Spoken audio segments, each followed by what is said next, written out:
Hello dear students, good morning all of you and welcome to my YouTube channel All Exam Approach। प्यारे बच्चों, आज हम मानव भूगोल के मूल सिद्धांत पाठ्य पुस्तक के 9वें अध्याय अंतर्राष्ट्रीय व्यापार के तहत हमारे आज के शिक्षण बिंदु रहेंगे अंतर्राष्ट्रीय व्यापार के प्रवेश द्वार एवं पतनों के प्रकार।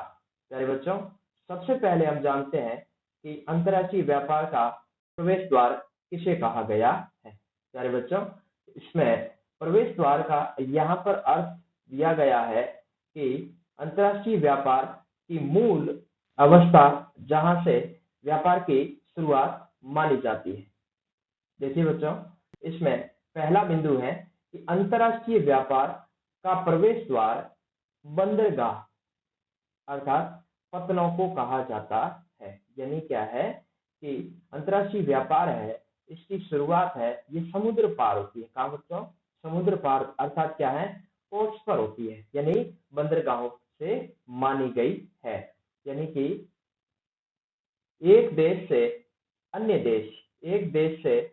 देश के मध्य अगर व्यापारिक दृष्टिकोण से संबंध स्थापित किए जाते हैं तो इस हेतु बंदरगाह यानी पोर्ट्स के माध्यम से व्यापार व्यवस्थाएं यानी यातायात व्यवस्थाएं संचालित की जाती है। यानी क्या है कि पानी के जहाजों के माध्यम से क्या है कि वहां पर माल इत्यादि भरकर एक देश से दूसरे देश में विक्रय हेतु निर्यात किया जाता है। तो देखिए बच्चों, आपको अगर परीक्षा में पूछ लिया जाए कि अंतर्राष्ट्रीय व्यापार का प्रवेश द्वार किसे कहा गया है तो आप लिखोगे बंदरगाहों को। किसको?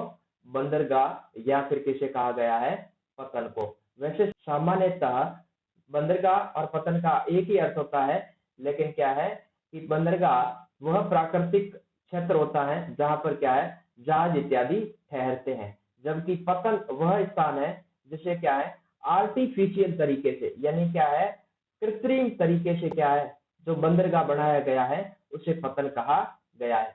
जबकि बंदरगाह क्या है प्राकृतिक होता है। क्या होता है बच्चों? प्राकृतिक जो जहाजों के ठहरने के लिए तटीय क्षेत्र होता है उसे बंदरगाह, जबकि पतन क्या है आर्टिफिशियल यानी कृत्रिम होता है। इस कड़ी में अगला बिंदु रहेगा आपके कि पतन के द्वारा यानी बंदरगाहों के द्वारा माल को विश्व के विभिन्न भागों में भेजना संभव हुआ है। यानी क्या है कि समुद्र पार का जो क्षेत्र है वहां पर विश्व के अलग अलग क्षेत्रों में माल को भेजने के लिए बंदरगाह अर्थात क्या है कि पानी के जहाजों के माध्यम से वस्तु अर्थात माल को भेजा जाता है। अगला बिंदु है कि पतनों से जलयानों में माल को भरकर वितरण हेतु लाया जाता है और ले जाया जाता है। यानी क्या है कि जिन क्षेत्रों में माल का उत्पादन किया जाता है उन उत्पादन क्षेत्रों से अन्य क्षेत्रों में लाना और ले जाना यानी क्या है कि आवागमन चलता रहता है।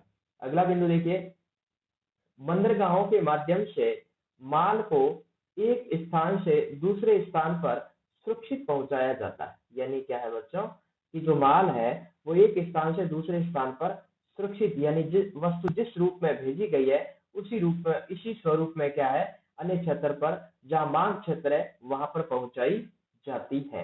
अगला बिंदु है कि भारत एक तटीय राष्ट्र है। यानी भारत का क्या है कि समुद्री सीमा लगती है, इसलिए भारत में बंदरगाहों से अंतर्राष्ट्रीय व्यापार किया जाता है। यानी क्या कहना चाह रहा है कि भारत में भी क्या है कि बंदरगाह यानी पतनों के माध्यम से अंतर्राष्ट्रीय व्यापार किया जाता है।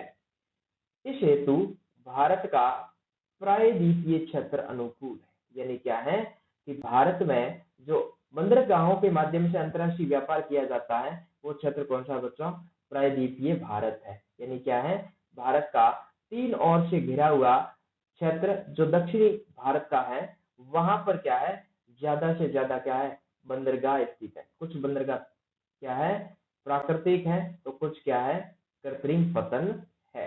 अब देखिए बच्चों, अगला हमारा जो टॉपिक है मुख्य टॉपिक रहेगा पतनों के प्रकार। अब पतनों यानी बंदरगाहों के प्रकार अलग अलग आधारों पर अलग अलग भागों में प्रकारों में बांटा गया है। देखिए बच्चों, पतनों के प्रकार यहाँ पर 3 आधारों पर इसका अध्ययन करेंगे। पहला आधार है नौभार यानी कार्गो के आधार पर पतनों के प्रकार।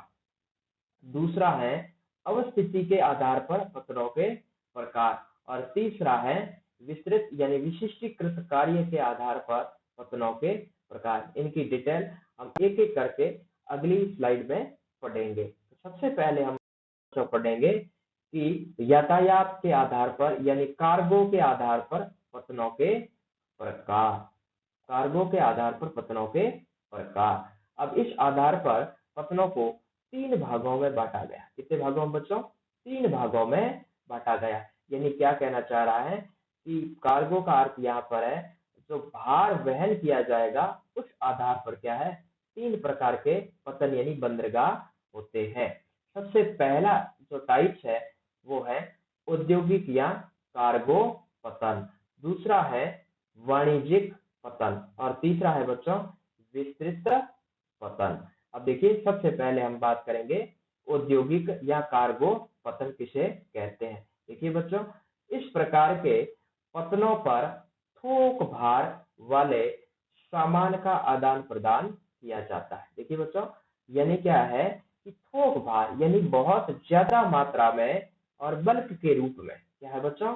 ज्यादा मात्रा में यानी अधिक जो मात्रा में, और क्या है बल्क के रूप में जो भार वहन किया जाता है, या फिर क्या है बच्चों सामान का आदान प्रदान किया जाता है, वो क्या है औद्योगिक या कार्गो पतन कहलाते हैं। या यहाँ पर क्या है कार्गो पतन के तहत इस प्रकार की गतिविधि संपादित की जाती है। अगला देखिए, इसके तहत अब देखिए कार्गो पतन के तहत किस प्रकार की वस्तुओं का आदान प्रदान किया जाता है? अनाज, चीनी, लो अयस्क तेल, रसायन आदि का वहन किया जाता है। यानी क्या है कि जो औद्योगिक यानी फैक्ट्री अर्थात क्या है जो इंडस्ट्री है, इनसे जुड़े हुए जो भी कार्य होंगे या फिर इनसे जुड़े हुए वस्तु या माल होगा, वो क्या है कार्गो पतन के तहत आएगा। अब देखिए दूसरा प्रकार है वाणिज्यिक पतन यानी कॉमर्शियल पोर्ट्स की बात की जाती है। देखिए इस प्रकार के पतनों पर विनिर्मित वस्तुओं का परिवहन किया जाता है। देखिए बच्चों, विनिर्मित यानी क्या है जो मैन्युफैक्चरिंग वस्तुएं होंगी, उन वस्तुओं का क्या है परिवहन किया जाता है। ये पतन यात्री यातायात को भी प्रबंधन करते हैं। यानी क्या है वाणिज्यिक पतन पर क्या है कि सवारी यानी क्या है यात्री इत्यादि होंगे, वो भी जहाजों के माध्यम से क्या है एक देश से दूसरे देश पर क्या है अपना आवागमन कर सकते हैं। अगला तीसरा प्रकार देखिए बच्चों विस्तृत पतन। अब देखिए ये पतन अधिक मात्रा वाले या फिर सामान्य व थोक नो भार का परिवहन करने में उपयोग लिया जाता है। यानी क्या है नाम विस्तृत है, अर्थात क्या है कि बहुत अधिक मात्रा में। क्या है बच्चों? अधिक मात्रा, या फिर क्या है ये बड़े आकार के होते हैं। कैसे होते हैं बच्चों? ये बड़े आकार यानी बड़े पैमाने वाले पतन होते हैं। बड़े पैमाने वाले पतन हैं जहां पर क्या है कि बहुत अधिक मात्रा में क्या है वस्तुओं का आवागमन या फिर लाया और ले जाया जाता है। विस्तृत पतन के तहत यानी क्या है जो विस्तृत पतन है ये विश्व के बड़े पतनों में शामिल है। यानी जो बड़े बड़े पोर्ट्स है, जो बड़े बड़े बंदरगाह है, वे सभी कौन से बच्चों कहलाएंगे? वे सभी बंदरगाह है वो विस्तृत बंदरगाह की श्रेणी के तहत आते हैं। अब देखिए इसका दूसरा आधार है अवस्थिति के आधार पर पतनों के प्रकार। यानी क्या है अवस्थिति का अर्थ बच्चों होता है लोकेशन। क्या होता है बच्चों? अवस्थिति का अर्थ होता है लोकेशन। यानी क्या है स्थिति के आधार पर, यानी इनकी लोकेशन कहाँ है, लोकेशन के आधार पर जो बंदरगाह है इन्हें क्या है बच्चों 2 भागों में बांटा गया है। 2 भाग कौन कौन से हैं?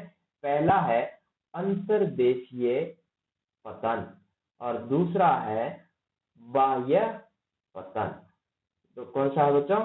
बाह्य पतन। तो सबसे पहले हम जानते हैं कि अंतर्देशीय पतन किसे कहते हैं। देखिए इस प्रकार के पतन समुद्र से दूर किसी नदी अथवा नहर द्वारा जुड़े होते हैं। देखिए बच्चों क्या है कि सामान्य से देखिए सामान्य पतन होता है वो क्या है कि जैसे कोई समुद्री इलाका है और उस इलाके के क्या है तट पर होता है। क्या है ये तटीय क्षेत्र होगा, यहाँ पर बंदरगाह स्थापित होता है।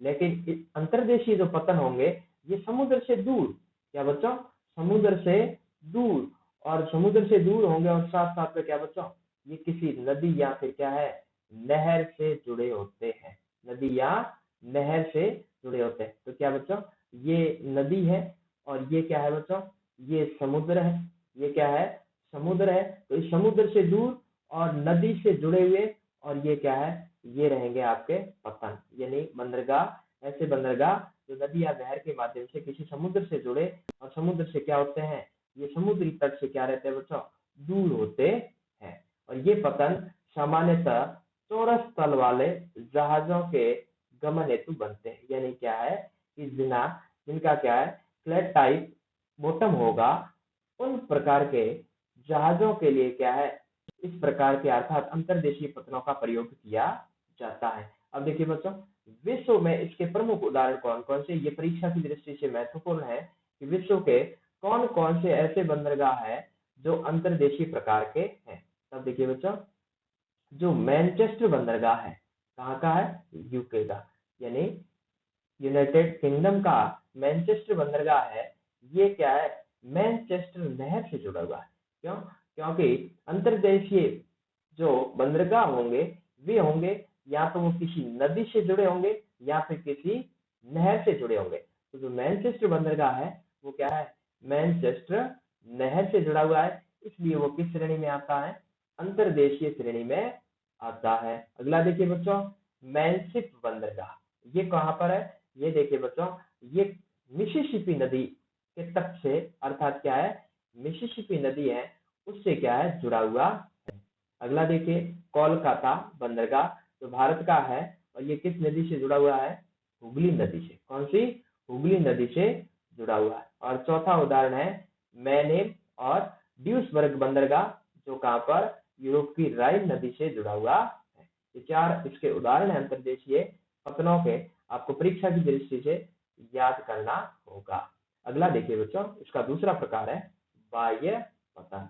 अब क्या, ये वास्तविक पतन से दूर, ये वास्तविक पतन से दूर समुद्र के अंदर गहरे जल में, समुद्र के अंदर गहरे जल में बने होते हैं। देखिए बच्चों, इस तरह से देखिए, यहाँ पर देखिए, ये क्षेत्र है, समुद्री क्षेत्र है, और क्या कह रहा है कि वास्तविक जो पतन होते हैं, वास्तविक पतन कहाँ होते हैं, तट पर होते हैं। कहाँ पर होते हैं बच्चों, तट पर। लेकिन इससे दूर और गहरा जल, देखिए तट पर छिछला जल होता है, और जैसे जैसे हम बीच में जाते हैं तो क्या है, गहरा जल आता है। तो इस तरह से क्या है, ये समुद्र के बीच में या फिर तट से दूर जो बने होंगे इस तरह से, तो ये क्या कहलाएंगे, बाह्य पतन कहलाते हैं। क्या कहलाते हैं बच्चों, बाह्य पतन कहलाते हैं। क्या है कि वास्तविक पतन होगा तो तट पर इससे दूर, और क्या है कि ये समुद्र के अंदर, समुद्र के अंदर, ये देखिए बच्चों, समुद्र के अंदर गहरे जल में, कहाँ पर बच्चों, गहरे जल में बने होते हैं। अब देखिए, ये बड़े आकार वाले, ये बड़े आकार वाले जहाजों के लिए अनुकूल होते हैं। क्यों बच्चों, क्योंकि बड़े आकार के जो जहाज होंगे वो आसानी से गहराई वाले जल पर आसानी से ठहर सकते हैं। अब देखिए, जो बाह्य प्रकार के पतन है इसके विश्व के प्रमुख उदाहरण कौन से हैं। पहला है पिरेयस बंदरगाह। कौन सा है, पिरेयस बंदरगाह, जो यूरोप महाद्वीप में स्थित है, जो कि एथेंस और यूनान का क्या है, बाह्य पतन। इसका क्या है, जो प्रमुख उदाहरण है, ये परीक्षा की दृष्टि से महत्वपूर्ण है, इसे भी क्या है, आप इंपोर्टेंट की श्रेणी में रख सकते हो। अब देखिए, अब है तीसरा आधार है विशिष्टीकृत। कौन सा बच्चों, विशिष्टीकृत कार्यकलापों के आधार पर पतनों के प्रकार।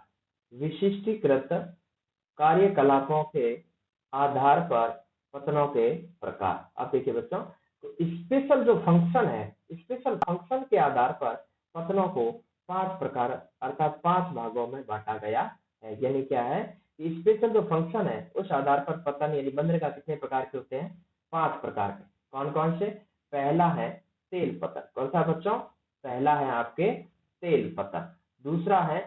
दूसरा रहेगा मार्ग या फिर क्या है, विश्राम पतन। कौन सा बच्चों, मार्ग पतन या फिर विश्राम पतन। तीसरा है फेरी पतन, इसी का दूसरा नाम है पैकेट पतन, चौथा है आंत्रोपोपतन और पांचवा है नौसेना पतन। अब देखिए प्रत्येक को क्या है हम डिटेल पढ़ेंगे। सबसे पहले पढ़ते हैं कि तेल पतन किसे कहा गया है। अब देखिए कि तेल पतन है इन पर पेट्रोलियम, इन पर क्या है बच्चों, पेट्रोलियम तेल का परिवहन किया जाता है।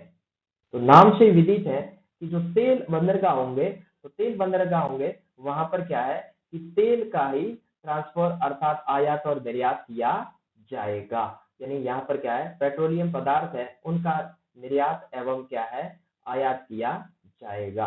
अब देखिए इसकी दूसरी विशेषता है कि तेल पतनों के पास टैंकर पतन बने होते हैं। यानी क्या है कि जो तेल पतन होंगे उनके पास में क्या है टैंकर पतन बने होंगे, अर्थात क्या है कि जो जहाजों से जो तेल इत्यादि लाया गया है वो टैंकरों में भरकर स्थलीय भागों में पहुंचाया जाता है।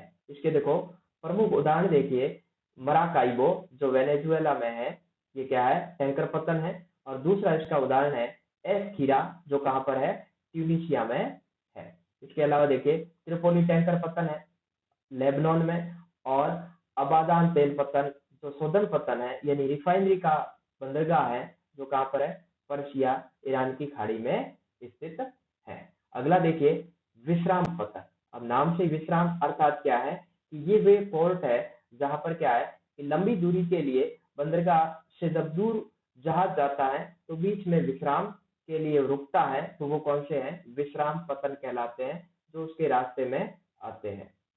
विशेषता देखिए कि ये पतन बंदरगाह अर्थात क्या है ये पतन या बंदरगाह समुद्री मार्गों पर विश्राम हेतु विकसित किए गए। यानी इनका उद्देश्य क्या है कि बहुत अधिक दूरी पर क्या है बच्चों, बहुत अधिक दूरी पर जाते हैं तो बीच में विश्राम की आवश्यकता पड़ती है, तो विश्राम के लिए बीच में क्या है बंदरगाह विकसित किए गए हैं। और विश्राम के साथ साथ देखिए जहां जहाज ईंधन भरने यानी फ्यूल भरने के लिए, खाद्य सामग्री लेने के लिए यानी क्या है खाद्यान्न इत्यादि, बीच में जो जहाज में यात्रा करने वाले लोग हैं उनको खाद्यान्न चाहिए तो भी बीच में क्या रुक सकते हैं, और इसके लिए क्या है लंगर इत्यादि डालते हैं, यानी क्या बीच में वो क्या है स्टॉप लेते हैं अर्थात विश्राम करते हैं। अब देखो इसका प्रमुख उदाहरण, विश्राम पतन का प्रमुख उदाहरण है अदन, होनोलुलु और सिंगापुर है, जहां पर क्या है बच्चों बीच में ये वे स्थान है जहां पर क्या है लंबी दूरी के जो जलयान है वो विश्राम के लिए यहाँ पर रुकते हैं। अब देखिए अगला अर्थात तीसरा प्रकार है फेरी पतन। कौन सा बच्चों, फेरी पतन। यानी क्या है कि ये पतन कम दूरी के लिए तटीय क्षेत्रों पर यात्रियों को लाने ले जाने और डाक को पहुंचाने के लिए विकसित किए गए हैं। यानी इनका उपयोग क्या है कम दूरी के लिए किया गया है, और ये मुख्यतः क्या है यात्रियों को और साथ में क्या है डाक सेवा के लिए उपयोग में लिए जाते हैं। ये स्टेशन जोड़ों में जलीय क्षेत्रों के आर पार एक दूसरे के आमने सामने बने होते हैं। यानी क्या है कि निश्चित दो स्थानों के मध्य ही क्या है इनका संचालन किया जाता है। यानी क्या है कि जहां से वो प्रारंभ हुआ है और सामने निश्चित स्थान पर ही इसको क्या है सेवा देने के लिए स्थापित किया गया है। अब देखिए फेरी या पैकेट पतन का उदाहरण आपको मिलेगा डोवर जो इंग्लैंड में है, और इसके अलावा क्या है कैलाइस जो फ्रांस का पतन है। इसके दो उदाहरण है डोवर और कैलाइस। अब देखिए बच्चों इसका चौथा प्रकार है आंत्रोपो पतन। अब इस प्रकार के पतनों पर देखिए बच्चों, इस प्रकार के पतनों पर विभिन्न देशों से लाई गई वस्तुओं को एकत्रित करके, क्या बच्चों इसमें बहुत महत्वपूर्ण बात यह है कि यहाँ पर विभिन्न देशों से लाई गई वस्तुएं हैं, इनको क्या किया जाता है एक स्थान पर एकत्रित किया जाता है। क्या करते हैं बच्चों, एकत्रित किया जाता है और एकत्रित करके अन्य क्षेत्रों या देशों को निर्यात किया जाता है। क्या करते हैं कि अन्य क्षेत्रों से लाई गई वस्तुओं को एक स्थान पर पहले एकत्रित करेंगे, इकट्ठा करेंगे, और इकट्ठा करने के बाद में मांग के अनुसार अन्य देशों को क्या है एक्सपोर्ट की जाती है, यानी क्या है वस्तु का निर्यात किया जाता है। और आंत्रोपोपतन के मुख्य उदाहरण देखिए सिंगापुर एशिया के लिए यानी एशिया महाद्वीप के जितने भी विभिन्न देश है इनमें जो वस्तुओं का निर्यात किया जाता है वे सबसे पहले क्या है बच्चों वो सिंगापुर में एकत्रित की जाती है और सिंगापुर में एकत्रित करने के बाद में क्या है कि अन्य क्षेत्रों में मांग के अनुसार भेजी जाती है। अब देखिए इसके अलावा देखिए रोटरडम यूरोप महाद्वीप के जो भी देश है सप्लाई करने से पहले रोटरडम में इकट्ठा करते हैं और उसके बाद में मांग के अनुसार अन्य देशों को सप्लाई की जाती है। इसके अलावा देखिए कोपेनहेगन जो पतन है वो बाल्टिक क्षेत्र का है। लिथुआनिया, लातविया, एस्टोनिया ये क्षेत्र कैसे बच्चों बाल्टिक क्षेत्र कहलाते हैं। इन देशों में क्या है कोपेनहेगन जो पतन है वहां से क्या है इसकी सप्लाई की जाती है। अब देखिए इसका अंतिम और पांचवा टाइप है जो विशिष्टीकृत क्रियाकलापों के आधार पर प्रकार के रूप में है। अब देखिए इसका नाम है नौसेना पतन। अब नौसेना का अर्थ क्या है बच्चों जल सेना की बात की जा रही है। किसकी बात की जा रही है जल सेना की बात की जा रही। अब जल सेना अर्थात क्या है नेवी की बात की जा रही। ये पतन सामरिक महत्व हेतु निर्मित किए गए। सामरिक महत्व अर्थात क्या है युद्ध की स्थिति में है ना क्या है बच्चों सैन्य अर्थात क्या है युद्ध की स्थिति अर्थात युद्ध की दृष्टि से महत्वपूर्ण होते हैं। और ये पतन युद्धक जहाजों यानी जो फाइटर जो प्लेन होते हैं उनको सेवाएं देते हैं और इनके लिए मरम्मत यानी रिपेयरिंग कार्यशालाएं इत्यादि चलाई जाती है। यानी आर्मी के लिए वहां पर जो पतन है नेवी के इंस्ट्रूमेंट के रिपेयर इत्यादि के लिए उपयोग में लिए जाते हैं। अब देखिए इसमें उदाहरण में देखिए इसके प्रमुख उदाहरण में कोच्चि बंदरगाह जो कि केरल में स्थित है और इसके अलावा जो करवाड़ बंदरगाह है कौन सा बच्चों जो करवाड़ बंदरगाह है वो कहाँ पर है कर्नाटक में स्थित है। ये किसके उदाहरण है नौसेना यानी क्या है कि जो जल सेना है उसके उपयोग में लिए जाने वाले पतन क्या है नौसेना पतन के तहत आते हैं। तो प्यारे बच्चों मैं उम्मीद करता हूँ कि यह क्लास आपके लिए उपयोगी साबित हुई होगी। वीडियो देखने के लिए धन्यवाद।